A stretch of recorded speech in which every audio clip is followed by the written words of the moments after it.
Okay, good afternoon, everyone. For those of you who don't know who I am, my name is Rich Heisenbottle. I'm an architect in town. I'm a fellow of the American Institute of Architects, and I hold a silver medal for design from AIA Miami. And the Playhouse has been one of my passions since, in my mind, it became an endangered building. Data Heritage Trust still has it on the endangered list, I believe, and so does the Florida Trust for Historic Preservation. There's been a lot of controversy that has surrounded the building as to how to restore it and what is the right way to restore it. And so that controversy has led to it being, frankly, abandoned now for more years than any of us want to even count. Probably 2006, if I remember correctly, when it actually closed. The question that the community was faced with was how to reinvigorate the theater after it went bankrupt because a couple of things happened. A new group of board members, they asked to acquire the property. The state of Florida was glad to give it to them because we're paying for this. You want to take care of it? Okay. And ultimately, they were unsuccessful in everything that they tried to do and filed for bankruptcy. But prior to this theater closing, it used to pack people into Coconut Grove. You would have many a night of a full theater, sending people out to the shops, out to the restaurants, walking around after the theater, having dinner before the theater. Now the theater has gone bankrupt, and the challenge is what to do with it. How do we resurrect it? And one of the good things that happened was that the county arranged, along with FIU, to lease the building from the state of Florida. That was a very positive time. Everyone felt very good about the fact that, well, it's now under our control, it's not Tallahassee's control, and we'll get something done. But the county took the lead in moving the potential project forward.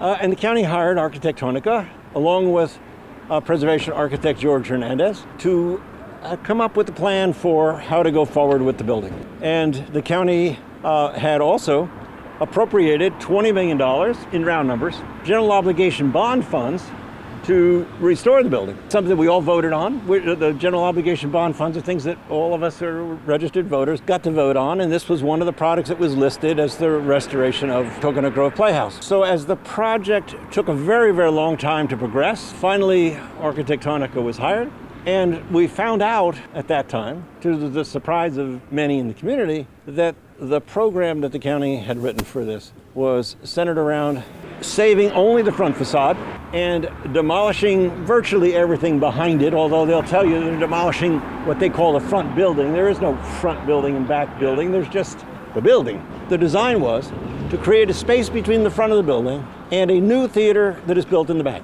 The problem that many of us had with that notion is because it was really a demolition project. And from a theatrical perspective, from the theater perspective, we've got a 1,100 seat theater today. We had a theater that was probably 700 seats, 600 seats in its original iteration before that balcony came in. And now you're giving us a 300 seat theater.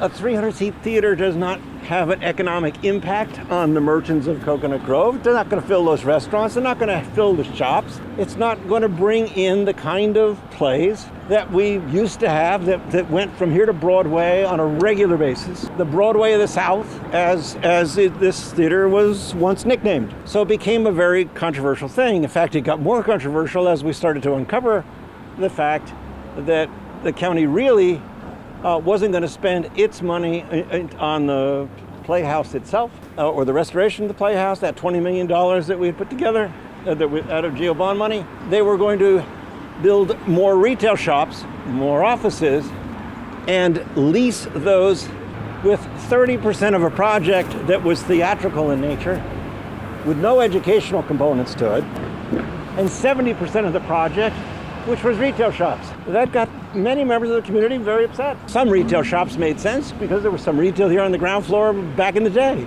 But to convert 70% of the project to retail and virtually leave only 300 seats to a theater made no sense to a lot of people. This was just, to many, desecration of the original grove. And in any event, as a result of that, there were very significant protests that occurred at City Hall. It was quite a protest here in the streets with 300 or 400 people out here. It opened January the 1st, 1927. The building needs to be restored, the theater needs to be open, and it's time to take it back. In any event, the project came before, as all historic preservation projects do in the city, it came before the city's Historic Preservation Board. That came before them once, and the board said we need to see more information. The architectonica drawings were not complete. They were really nothing more than a concept, and they said, conceivably we could approve this, but we need to see all the detail before you really have our final approval. The county proceeded forward with the 300-seat design and the retail shops and office design, and the parking authorities to build a new garage right next door, and the Grove could use the garage. The outcome of that was that they took the final drawings back to the Historic Preservation Board for approval, and the Historic Preservation Board turned them down, which set in motion a series of lawsuits. An appeal, first of all, to the City Commission. The City Commission can overturn a ruling of the Historic Preservation Board. Ultimately, it did not overturn the Preservation Board. The county appealed it to the local circuit court, sent it back. It was heard another time by the City Commission, who approved it, and then Mayor Suarez, with the veto power he has, provided it's not some unanimous vote, he had the right to cast his own vote and veto the commission's approval. So he came out here one day and announced that he was really a great supporter of preservation, felt that what was being done was totally wrong for the community and wrong for the theater, and he vetoed it, which sent another set of lawsuits, first to the circuit court, who said, the second time around, we're not going to hear this. We think this needs to go to the 3rd District Court of Appeals. They questioned their authority to hear the issue of the mayor's veto. So the county then takes it to the 3rd District Court of Appeals. And every time this happens, years go by. So the 3rd District Court finally heard it just last month. And the 3rd District Court says, no, local district court, you should have heard this case. It's not for us to hear, it's for you to hear. So now they've turned around and they've sent the case back down to the lower court to be heard again. So all of this is this fighting between the city administration and the county administration has left us with a deteriorating building as a community. Nothing that we can show for economic impact on Coconut Grove, nothing that we can show for the $20 million that we propose to use from our general obligation bond money, nothing that we can show for historic preservation, and the argument still continues. So your challenge, I guess, this year, for you guys to come up with, what would you propose for the theater? How would you handle this project?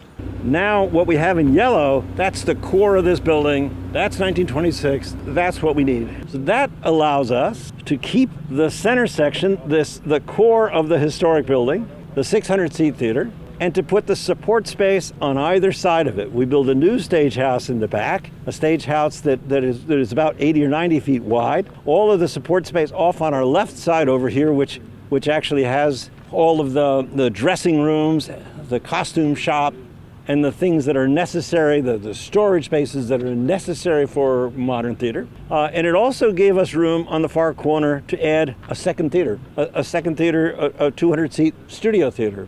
And the purpose of that studio theater is that certain plays are of the right nature, of the right size, and the right audience. They work well. Other work, but are things that folks artistically would enjoy supporting and exploring, belong in a smaller 200-seat studio theater. And so on the other side of the building, we proposed a studio theater. Not as ornate, very open. That allows a different kind of use and a different kind of art to go on its stage. And then the third thing that we did is what happens with the front of the garage. We said to ourselves that the front of the garage instead of being retail shops, could very easily be a conservatory for training. We're standing in the back over here right now where the garage would be, but you wouldn't really want the garage facing your nice Main Street. So what we proposed was a conservatory that had flexible training rooms that we could teach just about anything in. We could have yoga in there, or we could have modern dance, or we could have drama. But what's important here is what's going on up top in the conservatory. It's the education that's important. You know, we even toyed with the idea of having the Sidney Poitier Center for Film Studies. There's a very good structural engineer in town, Douglas Wood and Associates, and Douglas is one of the foremost structural engineers that has a lot of experience in historic preservation. And there are lots of problems with that structure, make no mistake about it. But Doug has done a very complete and thorough documentation of the structure, tested the concrete, understood where the cracks are, and the long and short of it is Douglas says that we can restore this building. It's not beyond salvage, and Doug's report confirmed that. The county allowed a number of folks from the community in so they could see the condition of the building and see how bad a condition the building was in. The reason it's in that kind of condition is because the county hasn't done one thing to keep the water out, to keep the vagrants out, since they took control of the building. They left it in that condition so that they would have no trouble tearing it down when they went to the preservation board and said, look, it's in terrible condition. Yes, there's mold and mildew here, but if you've actually kept a roof on the building or properly or removed those elements and stripped it down to got rid of the old carpets, we might find that the building is not nearly in as bad a condition as it seems. What you're seeing here, Richard, are additions that were put on the building over the years that provided support space, but are not historically significant. Those are additions that can be removed without compromising the building's National Register status. And the short part in the back is exactly what I'm talking about. We need to put back there a new stage house that has all the bells and whistles and structural capacities for new rigging systems and new sound systems and new lighting systems to make that stage really work well. I think we should go back and know a little bit about the history of the building from its early days. The building was built in 1926 as a Paramount Theater. And it was a design of Keenel and Elliott, because Keenel and Elliott was one of the foremost firms in Florida in the boom of the 1920s. They are the primary firm that gave us what we often call Mediterranean Revival architecture. Some of us disagree with calling it Mediterranean Revival because it was never a Mediterranean style, and if there wasn't a Mediterranean style, how can you have a revival? But nonetheless, it is that architecture that you all know is a blend of Italian and Spain characteristics blended together to create some of our most famous buildings of the 1920s. So Keenel and Elliott, they're on the top of the list of architects. They had an amazing firm, did all the large projects back in the day. The theater did not last long as a movie theater. It was a vaudeville house in the very beginning. Vaudeville was on the way out by about 1926, but they still had built a stage house that was capable of having vaudeville acts, and the theater was a single level. Today, it has a balcony in it, and in its last iteration, the theater sat about 1,100 people. The theater morphed into a playhouse, and the playhouse was rather successful, kind of reinvented in a very different way in the 1950s. Between 1950 and 1955, there are two major additions that occur at the Playhouse. Alfred Browning Parker, that other architect, that other actually very famous Miami architect, famous mostly for his residential designs, but Al did a major renovation to the theater in the 1950s. Shortly after that, a couple of years later, that balcony was added. The balcony is a strange little thing because the balcony is very, very tight underneath and very, very tight up above. It was kind of forced in the back of the room to get extra people in the theater. Whether I like the balcony or not, and I don't, as you can tell, it didn't belong there in the beginning. It shouldn't have been jammed in there, and it should go out now.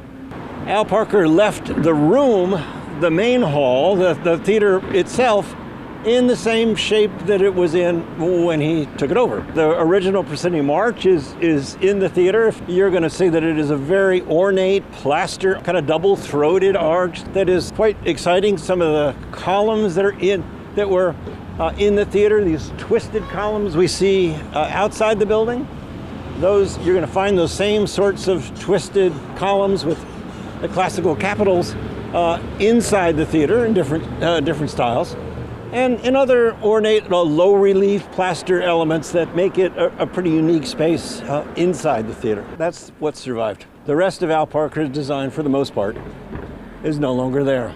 But I would tell you that the bones of the Keenel and Elliott building are still here. They're here on the outside. You can see them yourself. You see the finials and the twisted columns that we were talking about before, balusters, all of those characteristics of Mediterranean revival or Mediterranean style architecture are here in the building. Okay, well, thank you all very much for your attention, and I wish you the absolute best in your class. And like I said, once again, have fun. See you later. Thank you. All right, my pleasure. Good.